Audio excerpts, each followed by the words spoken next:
Bismillahirrahmanirrahim. Assalamualaikum warahmatullahi taala wabarakatuh. Alhamdulillahirabbil alamin. Wa bihi nasta'inu ala umuri dunya waddin wa ala alihi washabihi ajmain. Amin amin amma ba'du. Pertama-tama marilah kita panjatkan rasa puja dan puji syukur kehadirat Allah Subhanahu wa taala yang telah memberikan kepada kita semua hidayah, maunah kesehatan, nikmat iman kepada kita semua sehingga kita semuanya mendapatkan keberkahan, mendapatkan nikmat hidup di dunia ini tanpa halangan suatu apapun. Yang kedua kalinya sholawat serta salam mari kita aturkan kepada junjungan kita Nabi besar Nabi Muhammad SAW yang telah membawa umatnya dari zaman jahiliyah menuju zaman Islamnya, seperti zaman-zaman yang telah kita alami sekarang saat ini. Yang ketiga kalinya di sini saya akan mencoba memaparkan tentang perjalanan ruh dari saat Nabi Adam mulai diciptakan, saat ketika ruh di dunia, ketika ruh itu mulai keluar dari jasad atau meninggal, ketika ruh di dalam kubur sampai dibawa ke Allah sehingga ditampakkan kepadanya amalan-amalannya dan dikembalikan lagi oleh Allah ke kuburannya. Nanti kita akan bahas, kita jadikan bahan pembelajaran untuk belajar bersama-sama. Amin. Mari simak selanjutnya dan jangan di skip-skip ya. Mari kita mulai dengan bacaan Al-Basmalah. Bismillahirrahmanirrahim.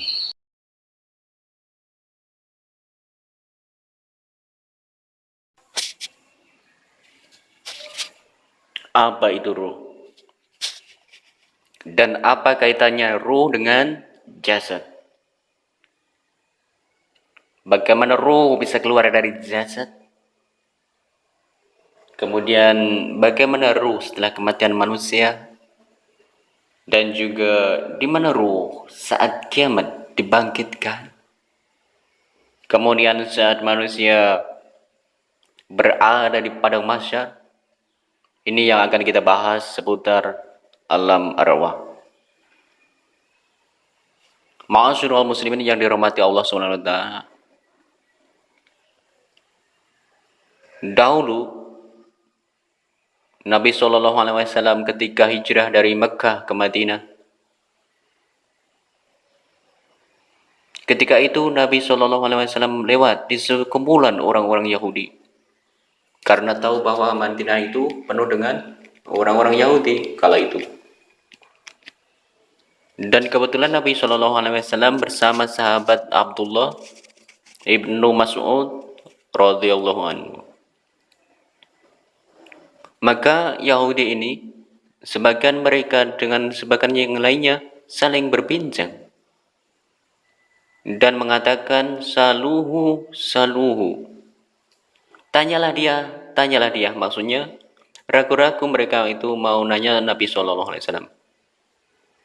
Akhirnya kemudian salah seorang di antara mereka memberanikan diri untuk bertanya kepada Nabi SAW, ya Abul Qasim, marru. Wahai Abul Qasim, saya ingin bertanya kepadamu, apa itu ruh? Maka Nabi SAW tidak langsung menjawab. Kemudian Rasul menyingkir dari mereka, kemudian Rasul pun bersandar di bawah pohon kurma. Kata Abdullah bin Mas'ud radhiyallahu anhu mengatakan, fa'alimtu annahu yuha ilaihi. Dan aku mengetahui bahwa Rasul sedang diturunkan wahyu kepadanya. Maka sejenak kemudian Nabi SAW bangkit, kembali menemui orang-orang Yahudi dan membacakan surah Al-Isra. Yas'alunaka 'anir ruh, qul ruhu min amri rabbi wa ma utitu minal ilmi ila qalila. Mereka bertanya-tanya soal ruh. Katakan ya Muhammad kepada mereka orang-orang Yahudi itu, ruh itu urusan Rabbku, dan apa yang Allah berikan kepada kalian dari pengetahuan itu tidaklah banyak. Ketika Allah Subhanahu wa taala menciptakan Adam alaihi salatu wassalam, Allah menciptakan jasadnya Adam atau ruhnya dulu? Maka Allah menciptakan Adam dulu. Allah mengutus malaikat maut mengambil tanah dengan berbagai macam jenis yang di dunia, mulai tanah yang keras, tanah yang lembut, tanah yang lembek, gitu ya. Tanah yang berwarna merah, berwarna hitam, berwarna kuning, berwarna putih, macam-macam warna. Kemudian dinaikkan ke langit. Kemudian Allah bentuk Adam alaihissalatu wassalam, membentuk menjadi manusia tersempurna, termulia. Laqad khalaqnal insana fi ahsani taqwim. Kemudian setelah Adam menjadi patung, maka Allah membiarkan patung Adam itu seperti itu, mengeras. Belum ada ruh, masih jasad. Sampai syaitan iblis itu saking hasadnya dengan Nabi Adam, Adam belum ditiupkan ruh itu. Dan iblis mengitari patung Adam. Kadang iblis masuk dari lubang telinga, keluar dari lubang hidung. Kadang iblis keluar dari lubang mata. Jadi iblis tahu bahwa Adam itu rendah. Maka dia mengatakan, "Lau sulitu alayya la uhlikanna." Kalau orang ini diserahkan kepadaku, ku hancurkan dia. Atau ku buat dia maksiat pada Allah Subhanahu wa taala. Lihat hasilnya iblis. Dari sini Allah Subhanahu wa taala menciptakan secara zahir ayat dalam Al-Qur'an tentang penciptaan Adam. Allah belum menciptakan ruh. Tetapi Allah membentuk jasad Adam dulu sampai betul-betul sempurna, mengeras, baru setelah itu Allah ciptakan ruh. Jadi ketika Allah menciptakan Adam, jasad dulu atau ruh dulu? Jasad dulu. Setelah jadi, baru Allah ciptakan ruh. Setelah Allah ciptakan ruh, baru Allah masukkan ruh itu ke jasad Adam. Ketika ruh sampai di tenggorokan Adam, Nabi Adam pun lapar ketika itu. Kemudian bersin, asing. Ya, kemudian Allah mengatakan, "Ya Adam, katakan alhamdulillah." Maka Adam mengatakan alhamdulillah. Maka Allah mengatakan, "Yarhamuka rabbuk." Kemudian ruh masuk lagi ke badan Adam, mulai tangan bergerak tuh. Di sampingnya ada pohon berbuah-buah, ia maunya ngambil saja. Padahal ruhnya belum sampai ke kaki itu. Makanya manusia itu tercipta tergesa-gesa seperti bapak kita Nabi Adam. Baru setelah sempurna ruh itu sampai di kaki, sempurnalah Adam itu menjadi manusia. Yang disebut dengan nafsun. Ada ruh, ar-ruhu, ada an-nafsu di dalam bahasa Arabnya. Kalau ruh ya ruh, kalau nafsu itu jiwa.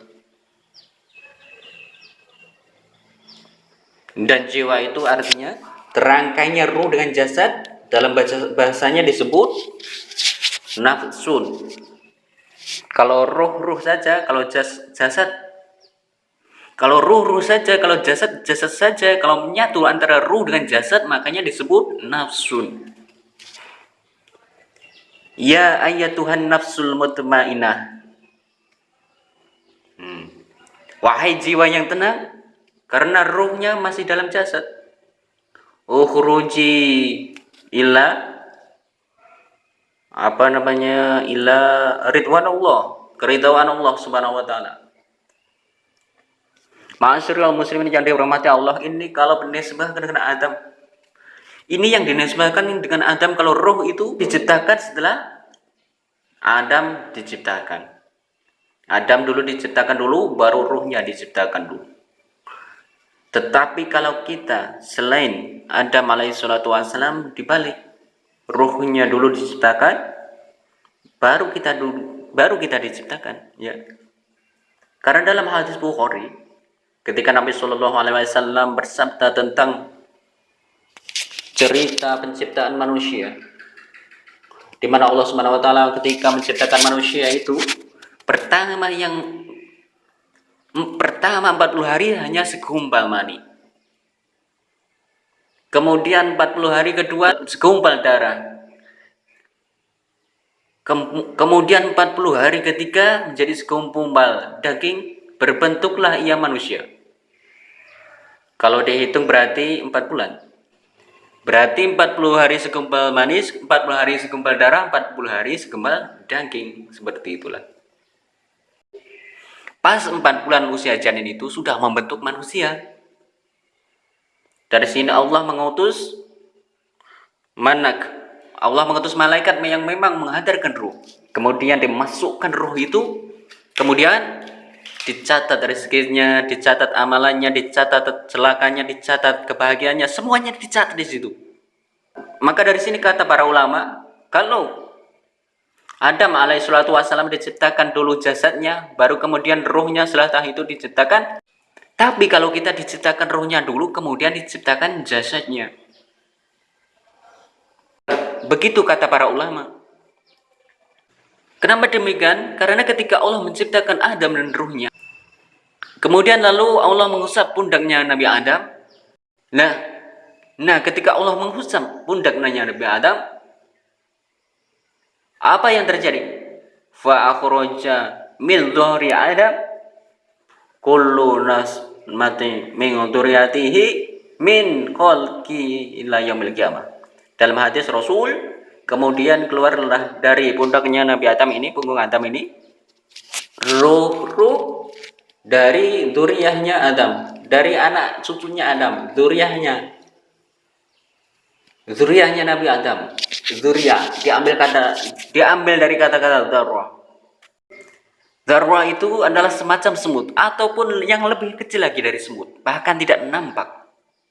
Ya. Jadi keluarlah ruhnya dari sini, dan itu kelak akan menjadi anak cucu Adam. Nah, kemudian suatu ketika Nabi Adam melihat dari ruh-ruh yang keluar dari pundaknya Adam itu, dan itu nanti akan menjadi anak cucu Adam alaihissalatu wassalam, melihat salah satu di antara mereka ada yang bercahaya dahinya. Kemudian Nabi Adam bertanya, siapa itu? Maka malaikat mengatakan, itu Daud. Itu Daud, salah satu keturunan. Karena takjubnya Adam, bertanya dia, berapa usianya? 60 tahun. Pendek kali, tambahkanlah umurnya dia menjadi 100 tahun. Akhirnya Adam menghibahkan 60 tahun usianya, 40 tahun usianya waktu itu Nabi Daud, sampai dikenapkan menjadi 100 tahun.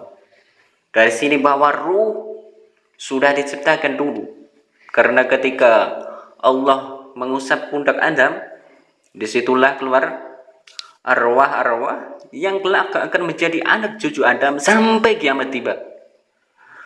Wah, banyak berapa ruh itu jumlahnya? Banyak kali coba. Jumlah manusia kan miliaran itu dikeluarkan dari pundaknya. Wah, banyak sekali itu.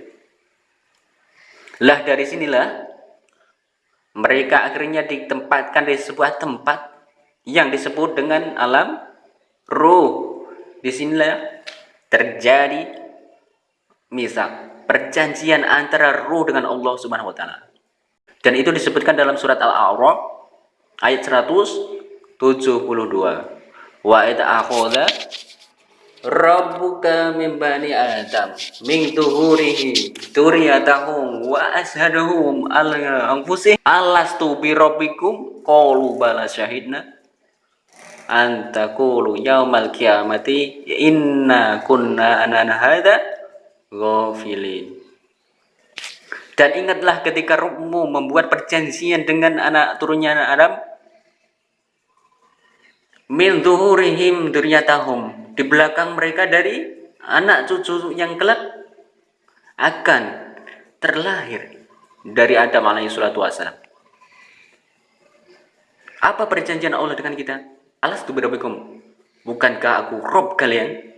Bukankah aku Rob kalian? Maka semua ruh mengatakan, qalu bala syahidna, ya kami menyaksikan Anda itu Rob kami.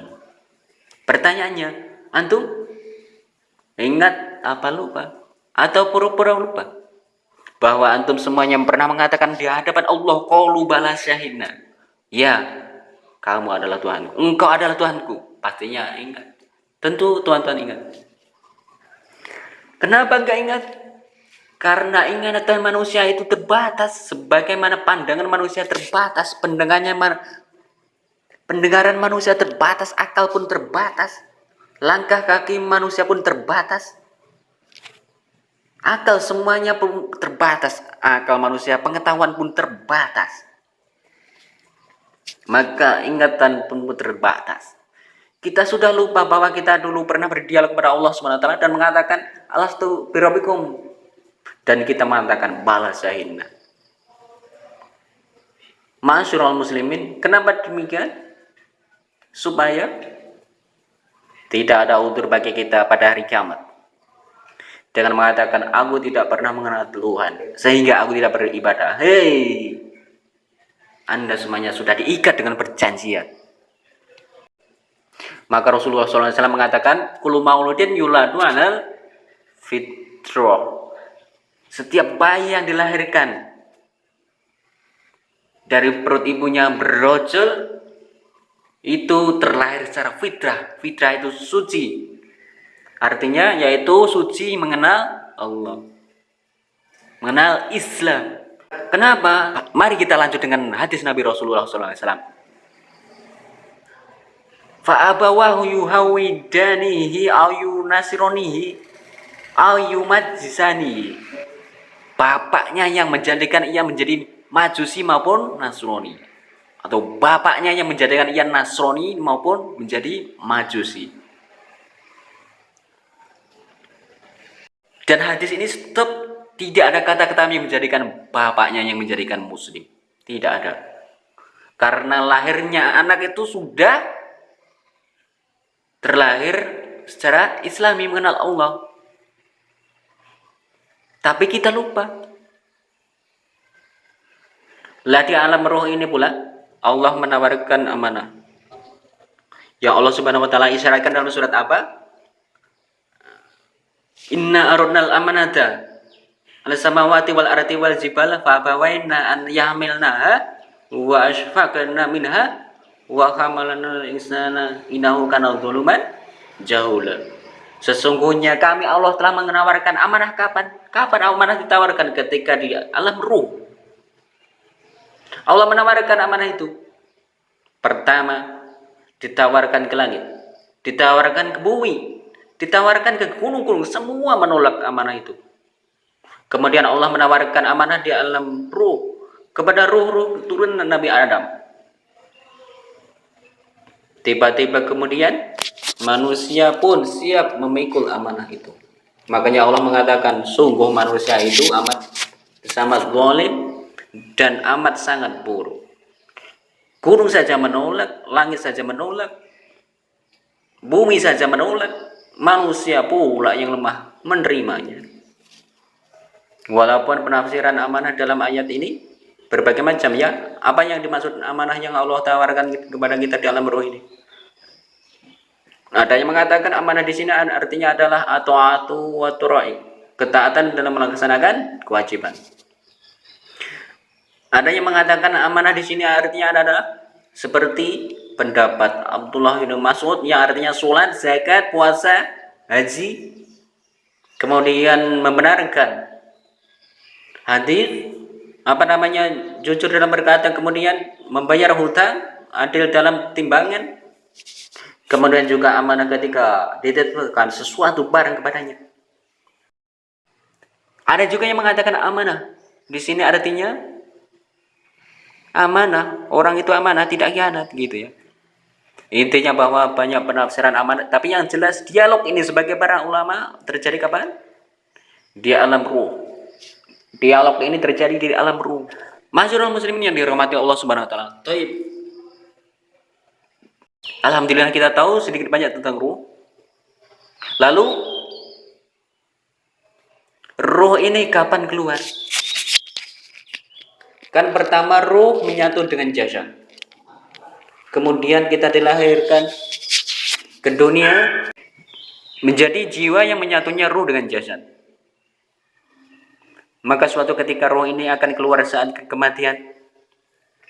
Bagaimana ruh keluar dari jasad kita? Yohan. Ada hadis dari Bara bin Azib radhiyallahu anhu.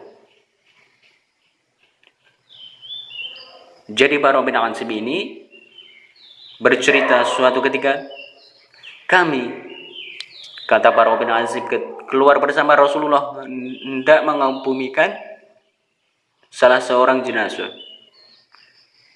Ketika sampai di kuburan, orang yang menggali kuburan itu belum selesai.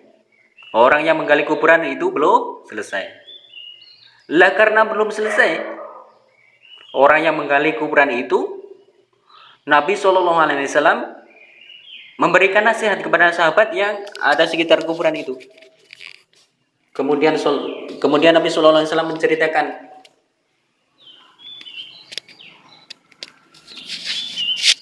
tentang kematian seorang mukmin dan kematian seorang kafir. Coba perhatikan bagaimana ruh keluar dari jasadnya seorang mukmin dan bagaimana ruh keluar dari jasadnya orang kafir. Kata Nabi SAW, Innal abdal mu'min idza kana qita'in minad dunya wa iqbali minal akhirah. Apabila hamba mukmin ini hendak terputus dari dunia dan menghadap akhirat, nazala ilaihi malaikatun minas sama bi ghidul wudu, maka akan turun malaikat dari langit, wajahnya sangat putih, karena wujuha samsu, seperti wajahnya malaikat ini, wajahnya seperti matahari. Ma'hum kafanun min akfanil jannah wa hanutun min hanutil jannah. Malaikat yang turun dari langit yang memiliki wajah yang sangat terang putih itu membawa kain kafan dari surga dan wewangian dari surga.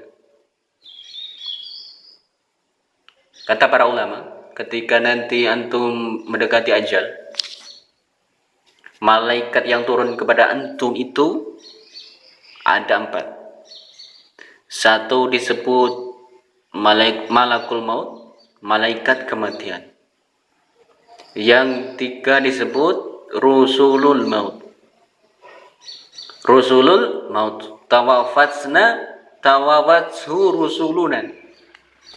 Ada 3 utusan Allah, malaikat yang mendampingi malakul maut. Yang pertama membawakan kafan, yang kedua membawa hanut, yang ketiga membisikkan di telinganya kalau dia seorang mukmin kabar gembira. Adapun malakul maut hanya mencabut nyawanya saja dan diserahkan kepada 3 rekannya malaikat itu.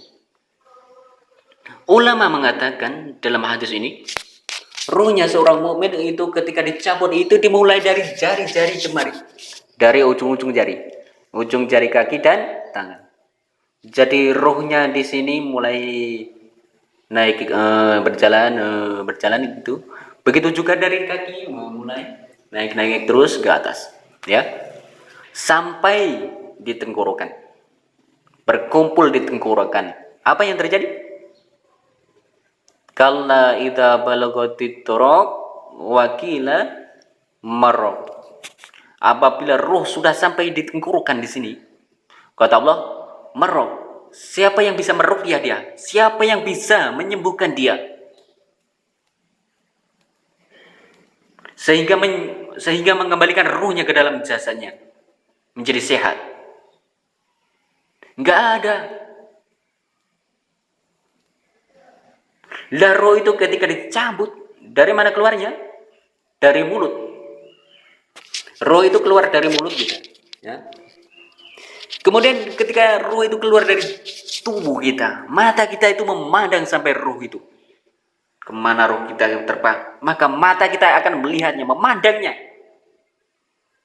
Makanya Rasul mengatakan, ketika roh dicabut, tabi'ul basar, pandangan kita mengikutinya.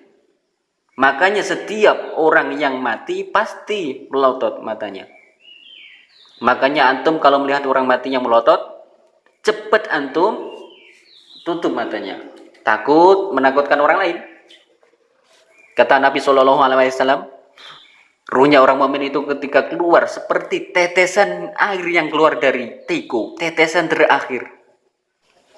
Min fami siqaq, kata Rasul. Kalau saya boleh menganalogikannya, Kalau jenengan punya teko isinya banyak air, kemudian jenengan tuangkan, tentu air yang pertama yang keluar itu akan deras sekali. Karena masih penuh tekonya, masih penuh. Kalau dituangkan itu pasti deras, dia itu seperti semburan mata air. Seperti pancuran gitu kan ya. Coba kalau seandainya di teko itu tinggal setetes atau sedetik air saja, satu tetes saja, kemudian jenengan tuangkan, pasti dia tidak akan mengalir deras, pasti akan sedikit mengalir sampai di ujung teko, kemudian menggantung dulu, kemudian baru tes menetes gitu kan ya. Nah, artinya bahwa ruhnya seorang mukmin keluar seperti tetesan terakhir dari mulut teko, pelan pasti, tapi pelan, kemudian keluar dari mulutnya. Ketika itu malaikat yang menghibur jasadnya seorang mukmin ini mengatakan, ya ayyatuhar ruhul, atau ya ayyatuhan nafsul mutmainah, irji'i ila rabbiki radiyatan mardiyah. Wahai jiwa yang tenang, keluarlah pelan-pelan menuju keridhaan Allah Subhanahu wa taala. Maka ketika betul-betul keluar, maka roh itu pun naik ke langit. Sudah terpisah alamnya. Dia kembali keluar dari jasad. Lah, roh ini langsung ketika keluar langsung ditangkap oleh malaikat maut, sudah dikeluarkan, maka diserahkan kepada malaikat yang membawakan kafan dan hanut dari surga. Langsung dikain kafani, kemudian dibaluri dengan minyak wangi, kemudian diangkat ke langit. Kemudian langit pertama, dia mengutuk pintu. Kata penjaga langit yang pertama, siapa yang datang? Malaikat pun menjawab, saya malaikat maut. Siapa yang kamu bawa? Fulan bin Fulan. Karena dia ruhnya orang baik, maka malaikat yang ada di langit semuanya memujinya. Kemudian dibukalah pintu langit yang pertama, kedua, ketiga, keempat, kelima, keenam, ketujuh. Semua dibuka. Dia melintasi langit. Dia melintasi semua langit yang ketujuh. Dia melintasi semua langit sampai langit ketujuh. Terus kemudian roh itu berjumpa dengan Allah Subhanahu wa taala, kemudian Allah mengatakan kepada roh itu,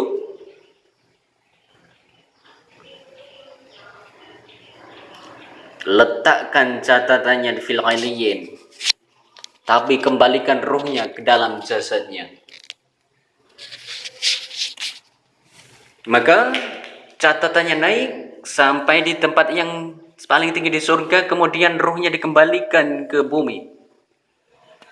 Ketika ruhnya dikembalikan ke bumi, ada yang mengatakan batas ruh naik ke langitnya itu sebatas ia mulai dimandikan,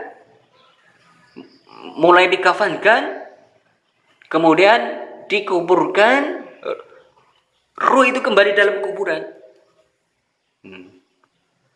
Kemudian Allah satukan kembali roh itu dengan jasadnya di alam kubur itu. Ketika itu dia baru sadar karena terjadi himpitan dzabtoh alam kubur. Jadi alam kubur itu menyempit, kuburan itu menyempit sehingga kalau dia jasadnya orang kafir bisa remuk itu badannya dan tulang-tulangnya, tetapi himpitan bumi ketika orang dimasukkan dalam kuburan itu, kalau dia itu seorang mukmin, seperti dipeluk oleh ibunya. Kalau ada bayi yang dipeluk ibunya rapat-rapat itu akan terasa hangat dan tidak terhimpit. Ya, seperti itu rasanya. Karena kita itu diciptakan dari tanah dan kembali lagi ke tanah. Jadi layaknya tanah itu seperti ibu kita. Itu seolah-olah ibu kita, menggambarkan itu adalah ibu kita. Tapi kalau jasadnya orang kafir, maka dia akan diremukkan dengan tanah semua tulang-tulangnya. Ma'asyiral muslimin, inilah yang dikatakan Rasul, seandainya ada yang selamat dari himpitan kuburan, maka tentu yang selamat adalah bayi ini. Tapi bayi ini pun tidak akan selamat dari himpitan kuburan.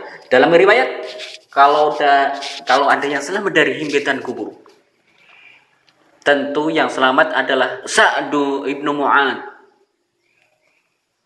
Karena saat kematiannya aras Allah berguncang, tapi Sa'ad bin Mu'ad pun tidak selamat dari himpitan kubur itu. Lah setelah itu baru datang dua malaikat yang disebut dengan Munkar dan Nakir. Munkar dan Nakir. Munkar dan Nakir. Lah, malaikat Munkar dan Nakir ini membawa fitnah yang disebut dengan fitnah kubur. Kemudian ia mengatakan, "Marrabuk, siapa Rabbmu? Siapa Tuhanmu?" Kemudian juga setelah ditanya Marrabbuka, siapa Tuhanmu, ditanya juga Man nabiyuk, siapa nabimu? Atau mata qulubi hadzal rajul, yang maksudnya adalah rajul ini adalah Rasulullah SAW. Apa pendapatmu dengan Nabi Muhammad SAW? Seperti itu.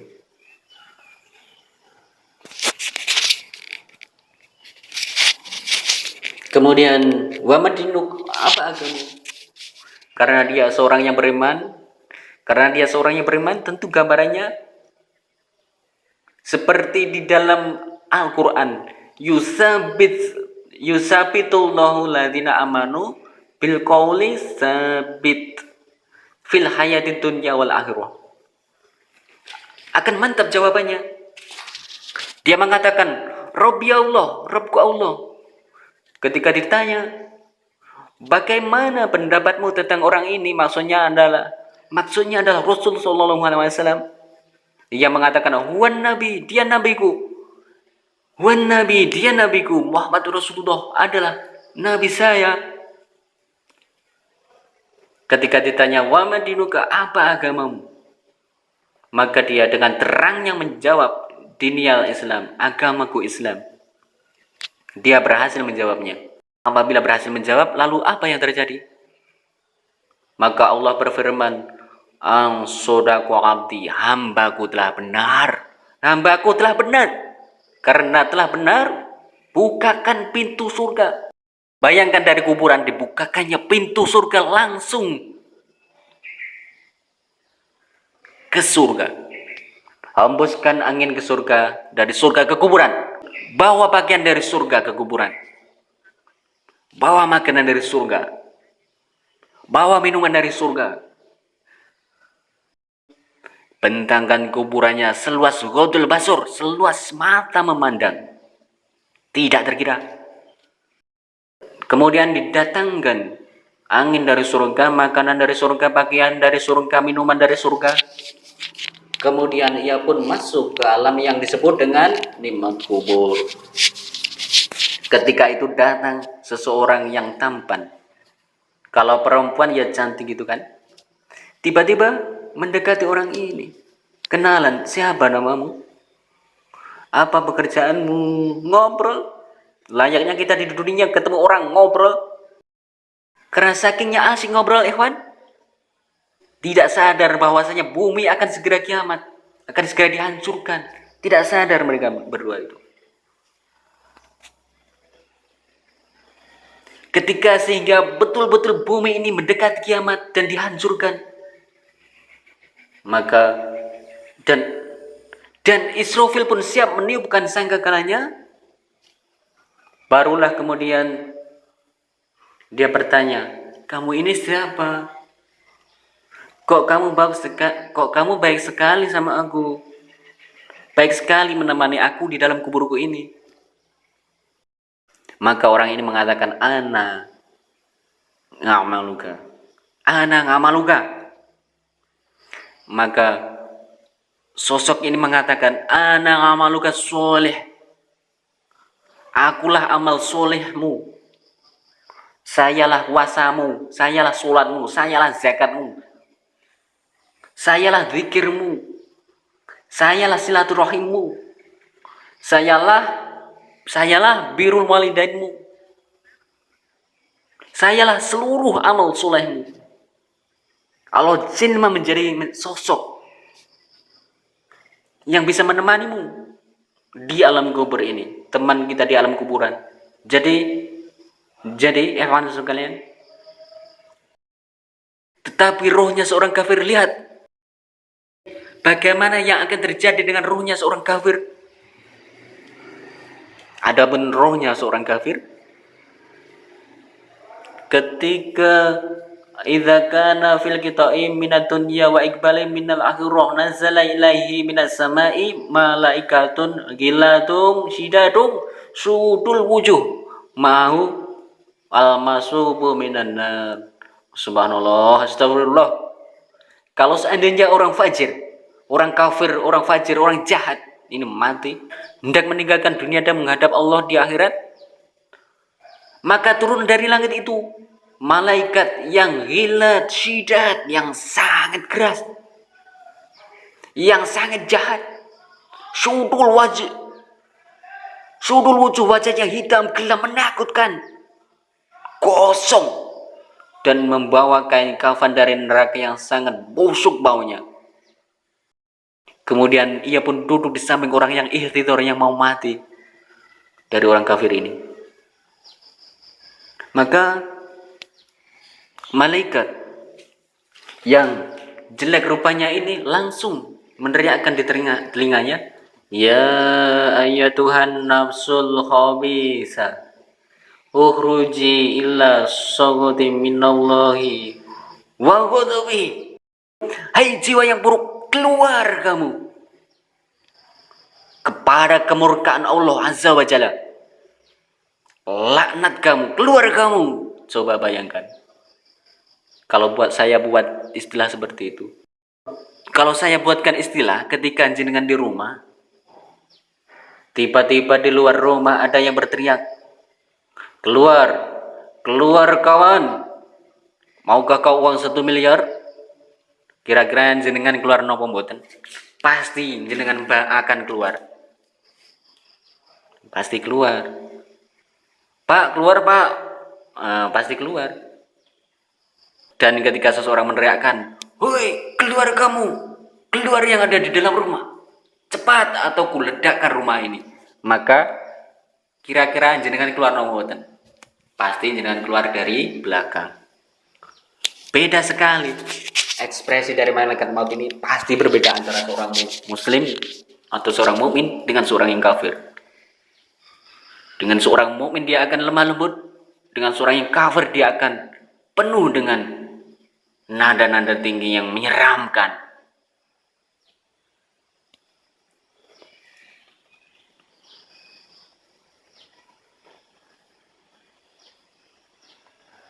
Jadi ruhnya seorang mukmin seperti itu tadi diterikan, hei keluarlah, ini saya kasih uang tumpuk 1 miliar. Pasti dia keluar enak itu. Tapi kalau kemudian ditakut-takuti, dia tidak akan mau keluar, maka ruhnya seorang kafir akan ditakut-takuti dan dikatakan ukhruji ya ayyuhan nafsul khabisah ukhruji ila saqati minallahi wa ghadabi. Ketika ditakut-takuti ini, dia akan menjadi takut. Maka orang ini tidak mau keluar rohnya. Maka dicabut paksa, kata Nabi SAW, seperti apa? Seperti pisau yang bengkok, celurit. Kemudian dimasukkan ke kambing wol. Jangan tahu kambing wol itu?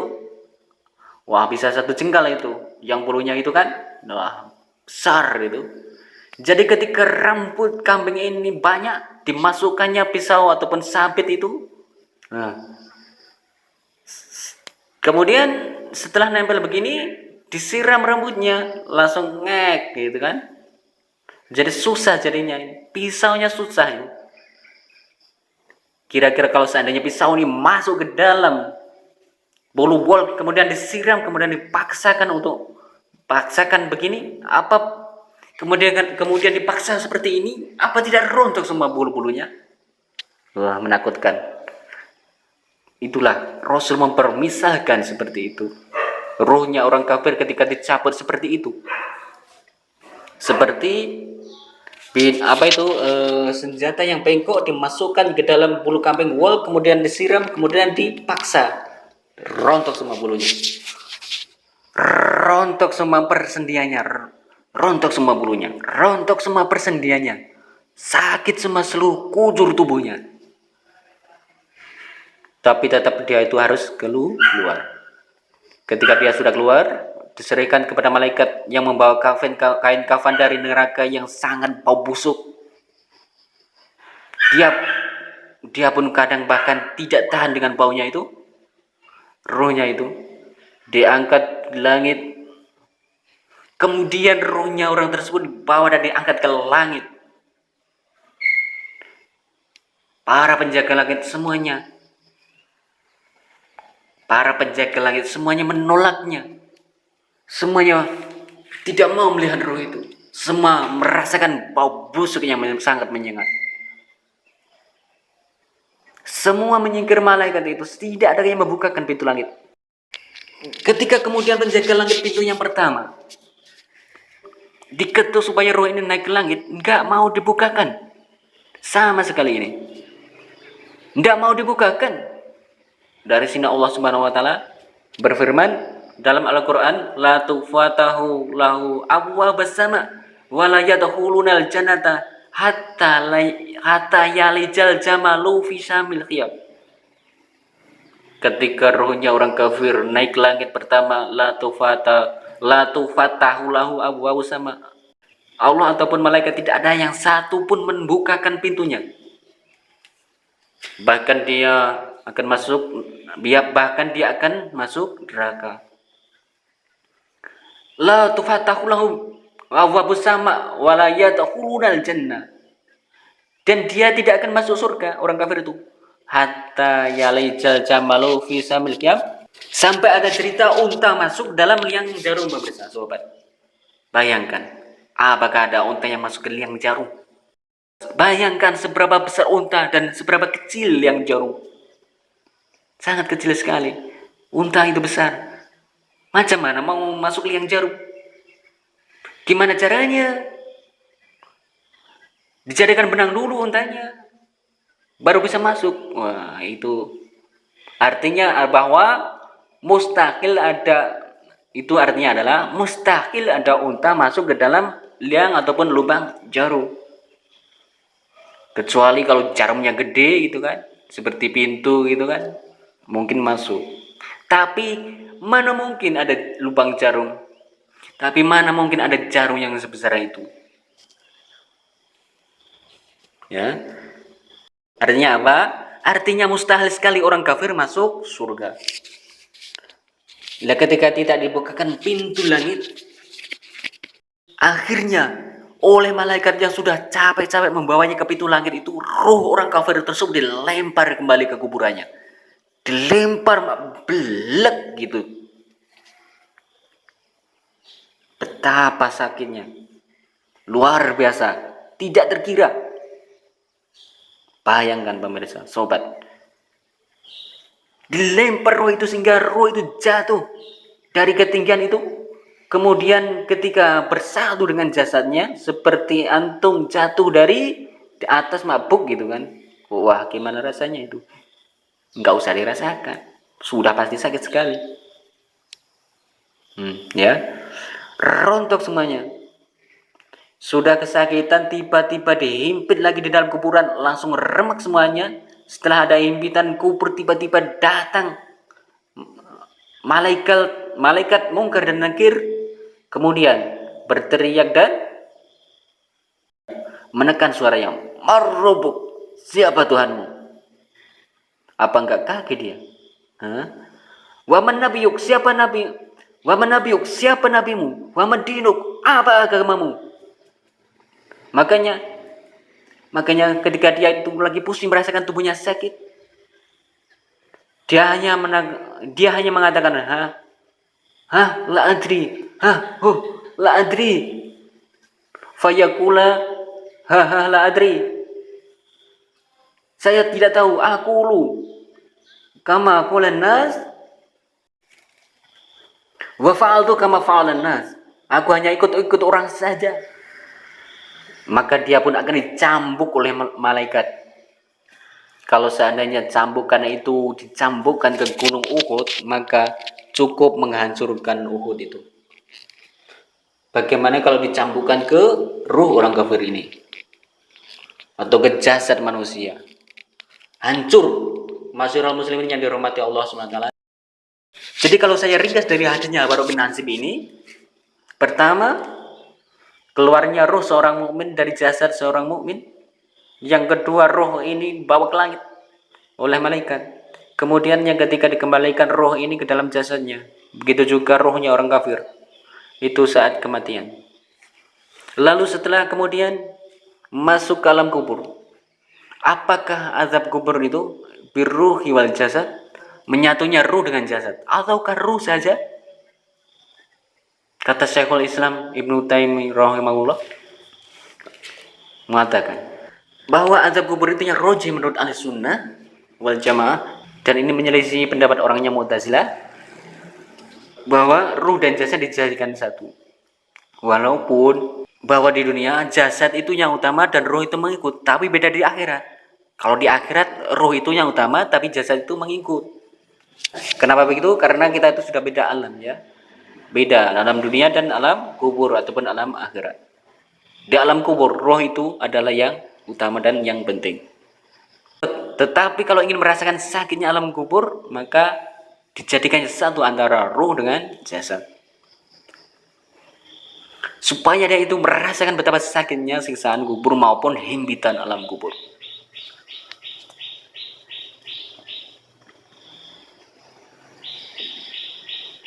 Dan itu adalah pendapat yang kuat, bahwa alam kubur terjadi birruhi wal jasadi, ruh dengan jasad. Walaupun ada yang berkata bahwasanya di dalam kubur itu hanya ruhnya saja, karena jasad pasti akan dimakan oleh cacing tanah, akan hilang kemudian akan hancur. Ma'asyiral muslimin yang dimuliakan, ada yang mengatakan tentang masalah di mana roh itu ketika di dalam kuburan. Imam Malik rahimahullahu taala mengatakan bahwa kalau rohnya seorang mukmin, maka roh itu akan sesuka ia keluar masuk dalam surga.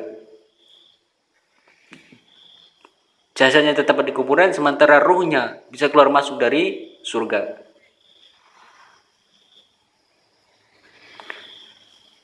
Ada juga pendapat lain. Ibnu Akhbar mengatakan rohnya seorang mukmin akan diletakkan di langit ke-7 di Iliyin. Adapun rohnya orang kafir diletakkan di Sijin di bawah bumi yang paling dasar.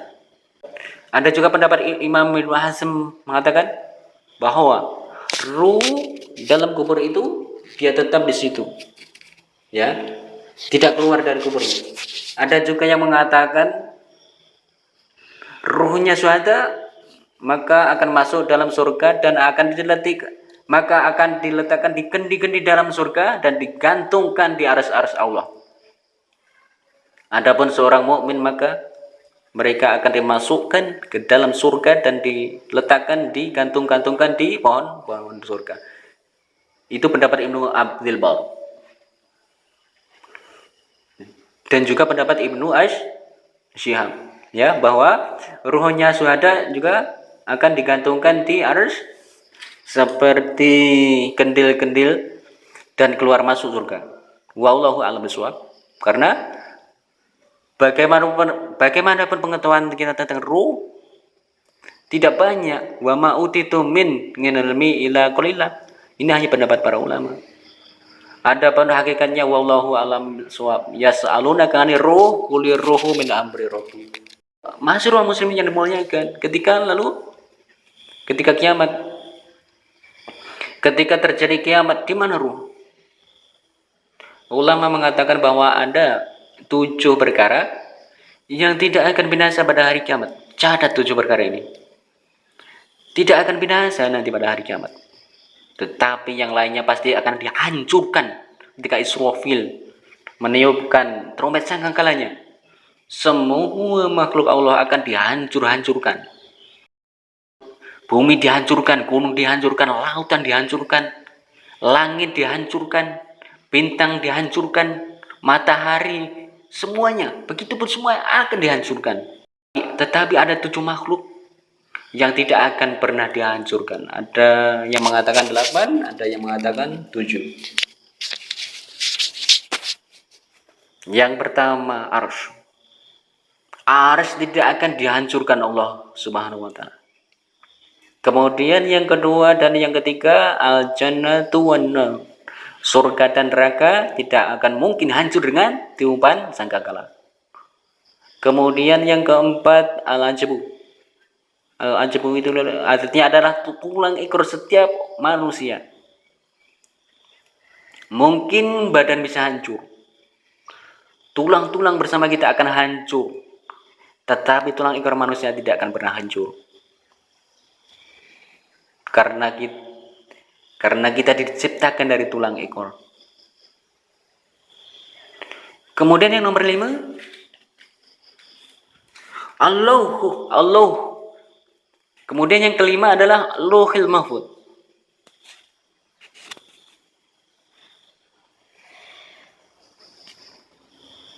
Tidak akan hancur. Kemudian yang keenam, Al-Qalam. Dan kolam makhluk kedua yang Allah ciptakan setelah Arsy tidak akan hancur. Kemudian yang nomor 7, Ruh.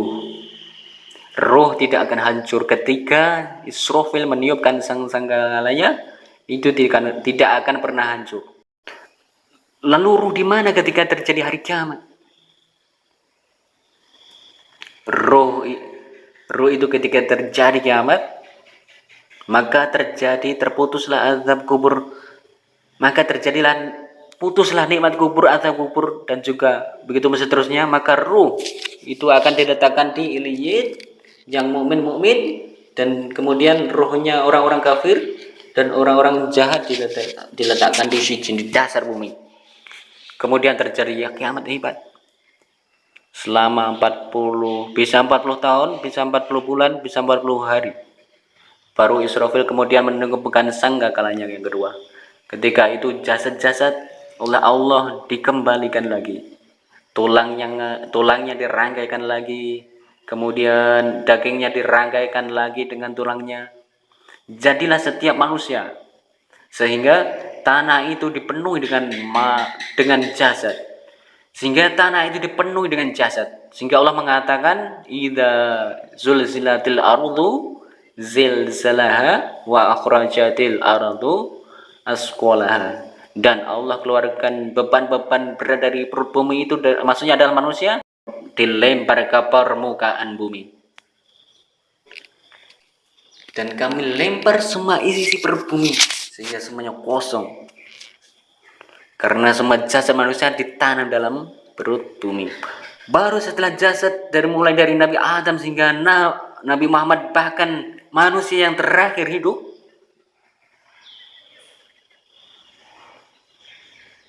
sudah di permukaan bumi, di padang mahsyar, maka Allah mengatakan dalam Al-Quran, roh itu kemudian dilesatkan dari Aliyin dan dilesatkan dari Sijin. Ya, wa idza nufusu zuwizat. Dan ketika nufus, jiwa-jiwa itu disatukan, jadi ruh dari Aliyin melesat, kemudian ruh dari Sijin pun melesat.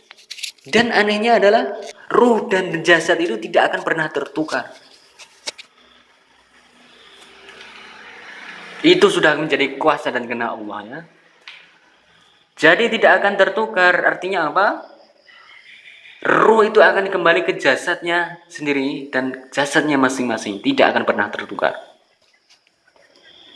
Sesuai ketika dia itu di dunia itu hidup. Dan yang pertama kali adalah ruhnya Muhammadun Sallallahu Alaihi Wasallam.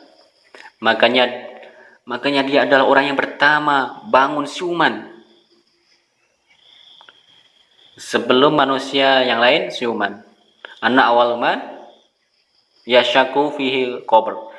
Saya orang pertama yang keluar dari kuburan, kata Rasul.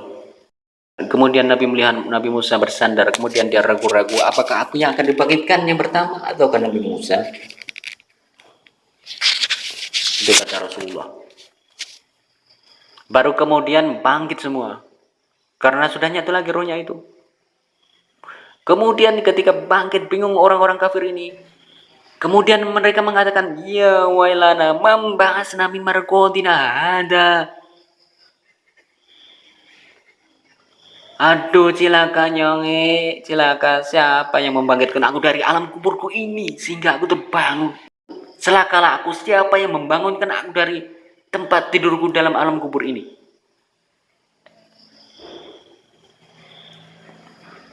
Tapi orang-orang yang beriman, mereka mengatakan hadza mawadar rahman wa sadaqat mursalun. Inilah janji Allah. Dan benar ucapan Allah itu. Benar ucapan Allah itu. Dan benar ucapan Rasul. Wallahu a'lamu bishawab. Semoga kita semuanya bisa mengambil pelajaran dari kisah ini. Semoga kita semuanya diberikan kesehatan oleh Allah, dimudahkan rezeki kita, dimudahkan segala urusan kita. Semoga apa yang kita cita-citakan dan semoga apa yang kita doakan menjadi kenyataan. Semoga semua amal ibadah kita diterima oleh Allah, ibadah kita diterima oleh Allah, sehingga pahala kita terus mengalir untuk kita.